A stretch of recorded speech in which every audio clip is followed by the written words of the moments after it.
નમસ્કાર દર્શક મિત્રો, દેશ અને દુનિયાના તાજા સમાચાર તેમજ ઉપયોગી માહિતીના ફરી એક નવા વિડીયોમાં આપ સર્વે દર્શક મિત્રોનું ગુજ્જુ પોકેટ યુટ્યુબ ચેનલ પર હાર્દિક સ્વાગત છે। આજના સૌથી પહેલા મહત્વના સમાચારમાં છોટાઉદેપુરમાં ટેકાના ભાવે તુવેરની ખરીદી શરૂ। આના વિશે વિગતથી જાણીએ તો છોટાઉદેપુરમાં સરકાર દ્વારા ટેકાના ભાવે ખરીદી થાય તે માટે બોડેલી ખાતે સેન્ટર શરૂ કરવામાં આવ્યું છે। ખેડૂતો ખાનગી વેપારીઓને સસ્તા ભાવે તુવેર વેચવી પડતી હોવાથી અને ખેડૂતોને પૂરતા ભાવ ન મળતા સરકાર દ્વારા ટેકાના ભાવે તુવેરની ખરીદીનું સેન્ટર શરૂ કરવામાં આવ્યું છે, જેમાં સરકાર દ્વારા 7,550 રૂપિયાનો ભાવ નક્કી કરવામાં આવતા ખેડૂતોમાં ખુશીનો માહોલ છે। ત્યારબાદના મહત્વના સમાચારમાં ગુજરાત પોલીસ ભરતી બોર્ડની જાહેરાત। આના વિશે વિગતથી જાણીએ તો ગુજરાત પોલીસ રિક્રુટમેન્ટ બોર્ડ દ્વારા સોશિયલ મીડિયા એક્સ પર માહિતી આપવામાં આવી છે કે બિન હથિયારી પોલીસ સબ ઇન્સ્પેક્ટર સંવર્ગમાં શારીરિક કસોટીમાં ઉત્તીર્ણ થયેલ ઉમેદવારોની લેખિત પરીક્ષા આગામી તારીખ 13મી એપ્રિલ 2025 રવિવારના રોજ યોજાશે। પેપર 1 3 કલાક અને પેપર 2 3 કલાકની પરીક્ષા એક જ દિવસે લેવામાં આવશે, જેની વધુ વિગતો ભરતી બોર્ડની વેબસાઇટ પર જોઈ લેવી। ત્યાર પછીના મહત્વના સમાચારમાં ભારત રશિયા પાસેથી $248 મિલિયન બેટલ ટેન્ક ખરીદશે। આના વિશે વિગતથી જાણીએ તો ભારતે રશિયાની સોવિયત યુગની બેટલ ટેન્ક ખરીદવા માટે રશિયાના સશસ્ત્ર વિકાસકાર રોસોબેરોન એક્સપોર્ટ સાથે $248 મિલિયન સોદો કર્યો છે, એમ સંરક્ષણ મંત્રાલયે એક યાદીમાં જણાવ્યું હતું। T-72 ટેન્ક, જેને ભારતમાં સૌપ્રથમ વખત 1970માં ભારતના લશ્કરી કાફલામાં મૂકવામાં આવી હતી, તે હાલમાં 2500 જેટલી આવી બેટલ ટેન્ક ધરાવે છે, જેમાં 780 હોર્સ પાવરનું એન્જિન ધરાવે છે। એના પછીના અગત્યના સમાચારમાં મહિલા સમૃદ્ધિ યોજના પર આતિશીનો ભાજપ પર પ્રહાર। આના વિશે વિગતથી જાણીએ તો આતિશીએ કહ્યું કે દિલ્હી વિધાનસભા ચૂંટણી પહેલા વડાપ્રધાન મોદીએ રાજ્યની મહિલાઓને વચન આપ્યું હતું કે 8મી માર્ચે મહિલા દિવસના અવસર પર દિલ્હીની દરેક મહિલાના ખાતામાં 2,500 રૂપિયા જમા કરવામાં આવશે। તેણે ઉમેર્યું કે 8મી માર્ચે તેમને તેમના ફોન પર એક મેસેજ આવશે કે તેમના ખાતામાં 2,500 રૂપિયા ટ્રાન્સફર થઈ ગયા છે। આતિશીએ કહ્યું કે તેને મોદીની ગેરંટી કહેવામાં આવતું હતું, પણ તે એક જુમલો નીકળ્યો। એના પછીના મહત્વના સમાચારમાં બાંગ્લાદેશમાં મહિલાઓ પર સંકટ। આના વિશે વિગતથી જાણીએ તો બાંગ્લાદેશના ઢાકામાં આવેલા હ્યુમન રાઇટ્સ કલ્ચરલ ફાઉન્ડેશનના અહેવાલમાં દર્શાવવામાં આવ્યું છે કે ફેબ્રુઆરી 2025માં મહિલાઓ અને બાળકો સામે હિંસાની 295 ઘટનાઓ નોંધાઈ હતી, જે જાન્યુઆરીની સરખામણીમાં વધુ છે। મીડિયા રિપોર્ટ્સ અનુસાર ઇસ્લામિક કટ્ટરપંથી જૂથો, આતંકવાદીઓ અને અન્ય ઉગ્રવાદી તત્વો આવી હિંસક ઘટનાઓમાં ભૂમિકા ભજવે છે, જે મહિલાઓની સુરક્ષા માટે ગંભીર ખતરો છે। એના પછીના અગત્યના સમાચારમાં રાહુલની તડાફડીથી બની બેઠેલા નેતાઓ ફફડ્યા। આના વિશે વિગતથી જાણીએ તો ગુજરાતીઓની સાથે સાથે રાહુલે કોંગ્રેસના બની બેઠેલા મોટા નેતાઓને ધોળે દિવસે તારા દેખાડી દીધા છે। તેના સંબોધનને કારણે અનેક સિનિયર નેતાઓની પણ ઊંઘ હરામ થઈ ગઈ છે। જોકે આ માત્ર ગુજરાત જ નહીં, આખા દેશની કોંગ્રેસને લાગુ પડે છે, જેથી કોંગ્રેસ પાર્ટીના સમગ્ર સંગઠનને બદલવા માટે હવે ગાંધી અને સરદારની ભૂમિ એવા ગુજરાત પરથી મોડેલ ઊભું કરવાની તૈયારીમાં છે। એના પછીના અગત્યના સમાચારમાં સિરિયામાં 2 દિવસમાં 1000 લોકોના મોત। આના વિશે વિગતથી જાણીએ તો સિરિયામાં તારીખ 9મી માર્ચ 2025ના રોજ છેલ્લા 2 દિવસમાં સુરક્ષા દળો અને ભૂતપૂર્વ રાષ્ટ્રપતિ બશર અલ અસદના સમર્થકો વચ્ચે થયેલી અથડામણમાં છેલ્લે મળેલી માહિતી અનુસાર 1000થી વધુ લોકો માર્યા ગયા છે। મૃતકોમાં 745 નાગરિકો, 148 આતંકવાદીઓ અને 125 સુરક્ષા કર્મચારીઓનો સમાવેશ થાય છે। લટાકિયા શહેરમાં વીજળી અને પીવાના પાણીની સપ્લાય ખોરવાઈ ગઈ છે, જે અથડામણો વધી રહી છે। બળવાખોરોએ બશર પાસેથી સત્તા કબજે કર્યાના 3 મહિના પછી અથડામણો શરૂ થઈ હતી। એના પછીના અગત્યના સમાચારમાં હિન્દુઓ પાછા જાઓ, કેલિફોર્નિયામાં મંદિરમાં તોડફોડ। આના વિશે વધુ વિગતથી જાણીએ તો અમેરિકામાં ફરી એકવાર એક હિન્દુ મંદિર પર હુમલો થયો છે। આ વખતે દક્ષિણ કેલિફોર્નિયાના સૌથી મોટા હિન્દુ મંદિરોમાં એક શ્રી સ્વામિનારાયણ મંદિરને અપવિત્ર કરવામાં આવ્યું હતું અને તેની દિવાલો પર ભારત વિરોધી સૂત્રો લખવામાં આવ્યા હતા। હુમલાખોરોએ મંદિરની દિવાલો પર હિન્દુઓ પાછા જાઓ અને અન્ય ભારત વિરોધી સંદેશાઓ લખીને હિંસા ભડકાવવાનો પ્રયાસ કર્યો હતો। એના પછીના મહત્વના સમાચારમાં ગુજરાતીઓ ગરમીથી ત્રાહિમામ પોકારી ઉઠશે। આના વિશે વિગતથી જાણીએ તો હવામાન વિભાગના વૈજ્ઞાનિક રામાશ્રય યાદવના જણાવ્યા અનુસાર આગામી 7 દિવસ સુધી ગુજરાતનું વાતાવરણ શુષ્ક રહેશે। આગામી 5 દિવસ કચ્છ અને સૌરાષ્ટ્રના કેટલાક જિલ્લાઓમાં અત્યંત ગરમી પડવાની શક્યતાને પગલે હીટવેવ જાહેર કરવામાં આવ્યું છે, એટલે કે ગરમીનું યલો એલર્ટ જાહેર કર્યું છે। આ ઉપરાંત બનાસકાંઠા જિલ્લામાં 10થી 12મી માર્ચ દરમિયાન હીટવેવની શક્યતાને પગલે યલો એલર્ટ જાહેર કર્યું છે। ત્યારબાદના મહત્વના સમાચારમાં ઉનાળા અંગે હવામાન શાસ્ત્રી અંબાલાલ પટેલની આગાહી. આના વિશે વિગતથી જાણી તો આ વખતે અસહ્ય ગરમી પડશે તેવું હવામાન વિભાગ અને અંબાલાલ પટેલે આગાહી કરી છે, જે અંતર્ગત એપ્રિલથી મે મહિનામાં અંગ દજાડતી ગરમીનો સામનો કરવો પડી શકે છે. સૂર્યના પ્રકોપથી લોકોએ સાવધ રહેવું પડશે અને અકારણ ઘરની બહાર નીકળવાનું ટાળવું પડશે. ડોક્ટરો પણ ગરમીમાં નાગરિકોને વારંવાર પાણી પીવા માટે અને ડિહાઇડ્રેશન ન થાય તે માટે તાજા ફળો અને હળવો ખોરાક ખાવાની સૂચના આપે છે. એના પછીના વધુ એક મહત્વના સમાચારમાં જીએસટીના મોરચે મોટી રાહત મળી શકે છે. આના વિશે વિગતથી જાણીએ તો જીએસટીના મોરચે મોટી રાહત મળી શકે છે. આ વાતનો સંકેત નાણામંત્રી નિર્મલા સીતારમણે પોતે આપ્યો છે. મુંબઈમાં આયોજિત એક કાર્યક્રમમાં નાણામંત્રીએ કહ્યું કે ટેક્સ સ્લેબને તર્કસંગત બનાવવાની પ્રક્રિયા પૂર્ણ થયા પછી જીએસટી દરોમાં વધુ ઘટાડો થશે. ઉલ્લેખનીય છે કે જીએસટી પર 2021માં રચાયેલા મંત્રીઓના જૂથ નિર્ણય લેવાની ખૂબ નજીક હોવાનું કહેવાય રહ્યું છે. આ સંકેતો પણ જીએસટી ઘટાડાની આશાઓને વધારે છે. એના પછીના વધુ એક મહત્વના સમાચારમાં ભારતે રશિયા પાસેથી 112.5 અબજ યુરોનું ક્રૂડ ઓઇલ ખરીદ્યું. આના વિશે વિગતથી જાણીએ તો ભારતે લગભગ 3 વર્ષમાં રશિયા પાસેથી કુલ 112.5 બિલિયન યુરોનું ક્રૂડ ઓઇલ ખરીદ્યું છે.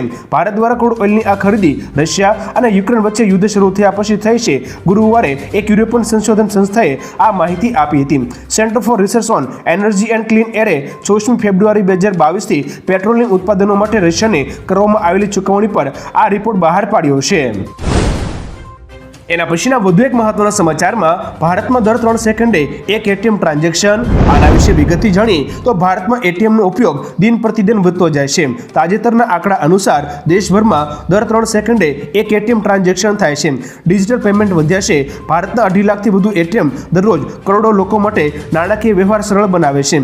ખાસ કરીને ગ્રામીણ વિસ્તારોમાં એટીએમ પર લોકોની આશ્રિતતા વધુ જોવા મળે છે. નિષ્ણાંતોના મતે ભવિષ્યમાં કેશલેસ વ્યવસ્થાની સાથે એટીએમ સેવા પણ નવી ટેકનોલોજી સાથે અપગ્રેડ થશે.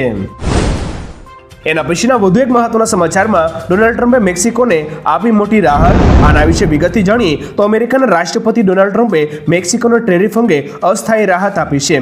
મેક્સિકન રાષ્ટ્રપતિ ક્લાઉડિયા શેનબોમ સાથેની વાતચીત બાદ આ નિર્ણય લેવામાં આવ્યો હતો. ડોનાલ્ડ ટ્રમ્પે કહ્યું છે કે નવા ટેરિફ યુનાઇટેડ સ્ટેટ્સ, મેક્સિકો અને કેનેડા વચ્ચેના કરાર હેઠળ આવરી લેવામાં આવેલા વેપાર પર લાગુ થશે નહીં, જે બીજી એપ્રિલ સુધી અમલમાં રહેશે. એના પછીના અગત્યના સમાચારમાં દિલ્હી સરકારની એક્શન. 250 મોહલ્લા ક્લિનિક બંધ થશે. આના વિશે વધુ વિગતથી જાણીએ તો દિલ્હી સરકારે ભાડાના મકાનોમાં ચાલતા મોહલ્લા ક્લિનિક બંધ કરવાનો નિર્ણય લીધો છે. આરોગ્ય મંત્રી પંકજ કુમાર સિંહે જણાવ્યું હતું કે ભાડાના મકાનોમાં લગભગ 250 મોહલ્લા ક્લિનિક ચાલી રહ્યા છે, જેના માટે દર મહિને 20 થી 25,000 રૂપિયા ભાડું ચૂકવવામાં આવી રહ્યું છે. દિલ્હી સરકાર પાસે ઘણી જગ્યાઓ છે. કોન્ટ્રાક્ટની તપાસ કર્યા પછી તેમને બંધ કરવાની પ્રક્રિયા શરૂ કરવામાં આવશે. ત્યાર પછીના વધુ એક મહત્વના સમાચારમાં 26/11ના દોષી તહુર રાણાની અરજી અમેરિકી કોર્ટે ફગાવી. આના વિશે વિગતથી જાણીએ તો અમેરિકી સુપ્રીમ કોર્ટે ગુરુવારે 2008ના મુંબઈ હુમલાના દોષી તહુર રાણાના ભારત પ્રત્યાર્પણને રોકવા માટેની અરજીને ફગાવી દીધી છે. તહુર રાણાએ ભારત પ્રત્યાર્પણ રોકવા માટે કોર્ટમાં અરજી કરી હતી. અરજીમાં તેણે પ્રત્યાર્પણ પર તાત્કાલિક રોક લગાવવાની માંગ કરી હતી. તહુર રાણાએ કહ્યું હતું કે જો ભારતમાં મને ટોર્ચર કરવામાં આવશે. જોકે સુપ્રીમ કોર્ટના જજ એલેના કાગને આ અરજી ફગાવી દીધી હતી. ત્યારબાદના મહત્વના સમાચારમાં વિકસિત ગુજરાતનો એક ચહેરો આવો પણ. આના વિશે વિગતથી જાણીએ તો ગુજરાતની 53 નગરપાલિકા પાસે વીજ બિલ ભરવા રૂપિયા નથી. વિધાનસભા સત્રમાં આ બાબત સામે આવી છે કે ગુજરાતની 53 નગરપાલિકાએ કરોડો રૂપિયાનો વીજ બિલની ચૂકવણી કરી નથી. ધારાસભ્ય અનંત પટેલના પ્રશ્ન પર સરકારે જવાબ આપ્યો કે વીજ બિલ ભરવા સરકારે 53 નગરપાલિકાઓને 190 કરોડ રૂપિયાની લોન આપી હતી. આવકમાં ઘટાડો થયો પછી આ કારણે નગરપાલિકાઓ પર આર્થિક સંકટ આવ્યું છે. ત્યારબાદના અગત્યના સમાચારમાં મહિલા કર્મચારીઓ માટે આ કંપનીએ કરી મોટી જાહેરાત. આના વિશે વિગતથી જાણીએ તો એલએનટીના ચેરમેન એસએન સુબ્રમણ્યમ દ્વારા પીરિયડ લીવની જાહેરાત કરવામાં આવી છે. એસએન સુબ્રમણ્યમે જણાવ્યું કે એલએનટી ગ્રુપની મહિલા કર્મચારીઓને હવે પીરિયડ્સ દરમિયાન 1 દિવસની રજા આપવામાં આવશે. કંપનીના 60,000 કર્મચારીઓમાં મહિલા કર્મચારીઓ લગભગ 9% છે. એક રિપોર્ટ દર્શાવે છે કે 34% મહિલા કર્મચારીઓ પીરિયડ્સ લીવને તેમની પહેલી નીતિગત માંગ માને છે. એના પછીના અગત્યના સમાચારમાં ભારતના રિન્યુએબલ એનર્જી ક્ષેત્રને ટેન્ડર્સની નબળી માંગ. આના વિશે વિગતથી જાણીએ તો ભારતનું રિન્યુએબલ એનર્જી ક્ષેત્ર ટેન્ડર્સની નબળી માંગ, વીજ કરાર, વિલંબ, પ્રોજેક્ટ કેન્સલેશન સહિતના અનેક અંતરાયોનો સામનો કરી રહ્યું છે, એમ એનર્જી ઇકોનોમિક્સ એન્ડ ફાઇનાન્શિયલ એનાલિસિસમાં જણાવ્યું હતું. ભારતે 2023થી 5 ગણા વધુ એટલે કે 2024માં 73 ગીગાવોટ સુધી યુટિલિટી સ્કેલ રિન્યુએબલ એનર્જી માટે ટેન્ડર જારી કરેલ, પરંતુ તેમાંથી 8.4 ગીગાવોટમાં સબસ્ક્રાઇબ કર્યું ન હતું. એના પછીના વધુ એક મહત્વના સમાચારમાં એસડીઆરએફમાંથી અસરગ્રસ્ત ખેડૂતોને કેટલી સહાય ચૂકવાઈ. આના વિશે વધુ વિગતથી જાણી તો આફતો સમયે નાગરિકોને થયેલા નુકસાન સામે એસડીઆરએફના ધારાધોરણો મુજબ કેટલા નાણાં ચૂકવવામાં આવ્યો છે, આ પ્રશ્નનો જવાબ આપતા મંત્રી બળવંતસિંહ રાજપૂતે જણાવ્યું હતું કે ગત વર્ષ 2024માં ગુજરાતમાં પડેલા કમોસમી વરસાદ અને ભારે વરસાદમાં થયેલા નુકસાન સામે ખેડૂતોને સહાય ચૂકવવા માટે એસડીઆરએફમાંથી કૃષિ અને ખેડૂત કલ્યાણ વિભાગને કુલ રૂપિયા 1333.62 કરોડની ફાળવણી કરવામાં આવી હતી. ત્યારબાદના મહત્વના સમાચારમાં ઝોમેટો, સ્વિગી અને ઝેપ્ટો સામે એન્ટી ટ્રસ્ટ કેસ દાખલ. આના વિશે વિગતથી જાણી તો ભારતના ઈ કોમર્સ ક્ષેત્રને ઓનલાઈન ઉત્પાદનોની કિંમત નક્કી કરવાની રીત અંગે ભારે ચકાસણીનો સામનો કરવો પડી રહ્યો છે. મળતી માહિતી અનુસાર ભારતીય ગ્રાહક ઉત્પાદન વિતરકોએ ઝોમેટો, સ્વિગી અને ઝેપ્ટો જેવી મોટી ફાસ્ટ ડિલિવરી કંપનીઓ સામે એન્ટી ટ્રસ્ટ કેસ દાખલ કર્યો છે, જેમાં કથિત જંગી ડિસ્કાઉન્ટિંગ પ્રથાઓની તપાસની માંગ કરવામાં આવી છે. એના પછીના અગત્યના સમાચારમાં દેશમાં 5 કરોડ ભૂતિયા કાર્ડ હતા. આના વિશે વધુ વિગતથી જાણી તો વડાપ્રધાન મોદીએ સુરતમાં સભા સંબોધતા કહ્યું હતું કે આખા દેશમાં 5 કરોડ ભૂતિયા કાર્ડ હતા, જે રેશન કાર્ડ ધારક દુનિયામાં હતો જ નહીં અને તેના નામનું રાશન બીજા ખાઈ જતા હતા. અમારી સરકારે આ ભૂતિયા કાર્ડનો સફાયો કર્યો છે. રેશન કાર્ડ લિંક મારફતે આ કાર્ડને હટાવી દેવામાં આવ્યો છે. એક જગ્યાનું રેશન કાર્ડ બીજી જગ્યાએ ચાલતું ન હતું. અમારી સરકારે એક નેશન એક રાશન લાગુ કરી દરેક લાભાર્થીને તેનું રાશન દેશના ખૂણે કર્યું છે. ત્યાર પછીના અગત્યના સમાચારમાં ટ્રમ્પની રશિયાને ચેતવણી. આના વિશે વિગતથી જાણી તો રશિયાએ યુક્રેન પર મોટો હુમલો કર્યો હતો. આ અંગે અમેરિકાના રાષ્ટ્રપતિ ડોનાલ્ડ ટ્રમ્પે રશિયાને ચેતવણી આપતા કહ્યું કે રશિયા યુદ્ધના મેદાનમાં યુક્રેન પર મોટા પાયે હુમલા કરી રહ્યું છે. આમ હું રશિયા પર મોટા પાયે બેન્કિંગ પ્રતિબંધો, ટેરિફ અને અન્ય પ્રતિબંધો લાદવાનું ભારપૂર્વક વિચારી રહ્યો છું. રશિયા અને યુક્રેને વાટાઘાટાનો ટેબલ પર આવવું જોઈએ, બહુ મોડું ના થાય. ત્યારબાદના મહત્વના સમાચારમાં શું અમેરિકામાં રહેતા આ ભારતીયોની સ્થિતિ બગડે. આના વિશે વિગતથી જાણીએ તો અમેરિકામાં કામ કરવા જતા ઘણા ભારતીયો H-1B વિઝા પર રહે છે. આ વિઝા ધારકોના બાળકો જો 21 વર્ષના થઈ ગયા હોય તો તેમના બાળકોએ યુએસ છોડવું પડશે, કેમ કે યુએસ સરકારના નિયમો અનુસાર જો બાળકો 21 વર્ષથી વધુ ઉંમરના હોય અને યુએસના નાગરિક ન બન્યા હોય તો તેમણે દેશ છોડવાનો હોય છે. જો તેઓ 21 વર્ષની ઉંમર પછી અમેરિકામાં રહેવા માંગતા હોય તો તેમણે બીજા વિઝા મેળવવાના હોય છે. ત્યાર પછીના મહત્વના સમાચારમાં ચીને ભારત તરફ મિત્રતાનો હાથ લંબાવ્યો. આના વિશે વિગતથી જાણીએ તો ચીન અને અમેરિકા વચ્ચે વેપાર યુદ્ધ શરૂ થઈ ગયું છે. અમેરિકાએ ચીન પર 20% ટેરિફ લાદવાની જાહેરાત કરી છે. આ પછી ભારત પ્રત્યે ચીનનો સૂર બદલાઈ ગયો છે. ચીને ભારત તરફ મિત્રતાનો હાથ લંબાવ્યો છે. ચીન કહે છે કે જો ભારત અને આપણે એકબીજા સાથે સ્પર્ધા કરવાને બદલે સાથે આવીએ તો વિશ્વ વેપાર સમીકરણો બદલાઈ શકે છે. ચીનના વિદેશ મંત્રી વાંગ યીએ કહ્યું કે આ સમય છે જ્યારે દિલ્હી અને બેઇજિંગે સાથે મળીને કામ કરવું જોઈએ. એના પછીના વધુ એક મહત્વના સમાચારમાં ગુજરાતમાં મહિલાઓ બની લખપતિ દીદી. આના વિશે વિગતથી જાણીએ તો દેશની મહિલાઓને આર્થિક રીતે સશક્ત બનાવવા માટે કેન્દ્ર સરકાર દ્વારા વર્ષ 2023માં લખપતિ દીદી યોજના શરૂ કરવામાં આવી હતી. 2027 સુધીમાં 3 કરોડ મહિલાઓને આર્થિક રીતે સક્ષમ બનાવવાનો આ યોજનાનો ઉદ્દેશ છે. અત્યારે ગુજરાત રાજ્યમાં 1,50,000 જેટલી મહિલાઓની આવક 1 લાખથી વધુ સુધી પહોંચી છે અને તેઓ ગર્વ સાથે ગુજરાતની લખપતિ દીદી બની છે. એના પછીના અગત્યના સમાચારમાં ખાનગી નોકરી ધારકો માટે મહત્વપૂર્ણ સમાચાર. આના વિશે વિગતથી વાત કરીએ તો ખાનગી નોકરી ધારકો માટે મહત્વપૂર્ણ સમાચાર છે. એવો રિપોર્ટ સામે આવ્યો છે કે 2025માં કર્મચારીઓના સરેરાશ પગારમાં વધારો 8.8% રહેવાની ધારણા છે. આ અંદાજ ડેલોઇટ ઇન્ડિયાના અહેવાલ ડેલોઇટ ઇન્ડિયા ટેલેન્ટ આઉટલુક 2025માં કરવામાં આવ્યો છે. રિપોર્ટમાં એમ પણ કહેવામાં આવ્યું છે કે 75% કંપનીઓ કાં તો પગાર વધારો ઘટાડશે અથવા તો ગયા વર્ષ જેટલો જ રાખશે. એના પછીના મહત્વના સમાચારમાં આ તારીખથી ધમધમતું થશે પોરબંદર એરપોર્ટ. આના વિશે વિગતથી જાણી તો પોરબંદર શહેરમાં કરોડોનું બનેલું એરપોર્ટ ધૂળ ખાય છે. ત્યારે એરપોર્ટને લઈ મહત્વના સમાચાર સામે આવ્યા છે, જેમાં 1 એપ્રિલથી ફરી પોરબંદર એરપોર્ટ ધમધમતું કરવામાં આવશે. જેમાં 1 એપ્રિલથી પોરબંદરથી મુંબઈ વચ્ચેની ફ્લાઇટ શરૂ કરવામાં આવનાર છે. સ્પાઇસજેટ દ્વારા ફ્લાઇટનું ઓનલાઈન બુકિંગ શરૂ કરાયું છે. પોરબંદરથી મુંબઈના ₹12,581 થી 14,209 સુધી ટિકિટના દર નક્કી કરાયા છે. એના પછીના વધુ એક મહત્વના સમાચારમાં મહિલા દિવસ પર આ બે બેંકે મહિલાઓને આપી ગિફ્ટ આના વિશે વિગતથી જાણીએ તો પબ્લિક સેક્ટરની સૌથી મોટી bank state bank of India એટલે કે એસબીઆઈ આંતરરાષ્ટ્રીય મહિલા દિવસના અવસર પર મહિલાઓને શાનદાર ગિફ્ટ આપી છે. બેંક તરફથી મહિલા એન્ટરપ્રિન્યોર માટે ઓછા વ્યાજે ગેરંટી વિના લોન આપવાની જાહેરાત કરી છે. એસબીઆઈ મહિલા દિવસની પૂર્વ સંધ્યા પર અસ્મિતા નામથી પ્રોડક્ટ લોન્ચ કરી છે. તેનો ઉદ્દેશ મહિલાઓના ઓછા વ્યાજદર પર લોન આપવાનો છે. એના પછીના મહત્વના સમાચારમાં અમદાવાદના વૈજ્ઞાનિકોએ શોધ્યો નવો એક્સો પ્લેનેટ આના વિશે વિગતથી જાણી તો અમદાવાદમાં આવેલી ફિઝિકલ રિસર્ચ લેબોરેટરીએ નવો એક્સો પ્લેનેટ શોધ્યો છે જે પૃથ્વી કરતાં 80 ગણો મોટો છે. ફક્ત 5.5 દિવસ જ તેનું 1 વર્ષ પૂરું થઈ જાય છે અને તાપમાન 1800 થી 2000 ડિગ્રી સેલ્સિયસ વચ્ચે છે. આ એક્સો પ્લેનેટ પર હાઇડ્રોજન અને હિલિયમ છે. આ એક્સો પ્લેનેટ સિસ્ટમમાં 2 સ્ટાર છે જે એકબીજાની આસપાસ ફરે છે. કોઈ ગ્રહ સૂર્ય સિવાયના અન્ય તારાઓની આસપાસ ફરે તેને એક્સો પ્લેનેટ કહે છે. એના પછીના મહત્વના સમાચારમાં નેસ્લે ઇન્ડિયા પર ઇનસાઇડર ટ્રેડિંગનો આરોપ આના વિશે વિગતથી જાણીએ તો સેબીએ નેસ્લે ઇન્ડિયાને ઇનસાઇડર ટ્રેડિંગ નિયમોનું ઉલ્લંઘન કરવા બદલ ચેતવણી આપી છે. નેસ્લે ઇન્ડિયાના એક વરિષ્ઠ અધિકારીએ આ નિયમોનું ઉલ્લંઘન કર્યું છે. સેબીએ કોન્ટ્રા ટ્રેડ નિયમો વિરુદ્ધ વોર્નિંગ લેટર જાહેર કર્યો છે. કોન્ટ્રા ટ્રેડમાં કંપનીનો આંતરિક વ્યક્તિ કંપનીના શેર ખરીદે છે તો તેને ઓછામાં ઓછા 6 મહિના સુધી તેને વેચી શકતો નથી. વેચાણને નિયમોનું ઉલ્લંઘન ગણવામાં આવે છે. એના પછીના મહત્વના સમાચારમાં ટ્રમ્પનો દાવો ભારત ટેરિફ ઘટાડવા સહમત આના વિશે વિગતથી જાણીએ તો અમેરિકી રાષ્ટ્રપતિ ડોનાલ્ડ ટ્રમ્પે કહ્યું કે ભારત ટેરિફ ઘટાડવા માટે સંમત થયું છે. ડોનાલ્ડ ટ્રમ્પે 5મી માર્ચે જાહેરાત કરી હતી કે 2 એપ્રિલથી ભારત પર 100% ટેરિફ લાદવામાં આવશે. ડોનાલ્ડ ટ્રમ્પે શુક્રવારે મોડી રાત્રે કહ્યું હતું કે ભારત આપણા પર ખૂબ ઊંચા ટેરિફ વસૂલ કરે છે જેથી તમે ભારતમાં કંઈ પણ વેચી નથી શકતા. જોકે ભારત હવે તેના ટેરિફમાં નોંધપાત્ર ઘટાડો કરવા માંગે છે કારણ કે કોઈ એટલે કે અમેરિકા તેમની પોલ ખોલી રહ્યું છે. એના પછીના અગત્યના સમાચારમાં રોડ પર કચરો ફેંકતા લોકો સામે તવાઈ આના વિશે વિગતથી જાણી તો અમદાવાદમાં રસ્તામાં કચરો ફેંકનારા કે કારમાંથી થૂંકનારા લોકોના ફોટો કોઈ પણ નાગરિક ખેંચી લઈ કોર્પોરેશનની અમદાવાદ કેમ એપ્લિકેશનમાં અપલોડ કરી શકશે.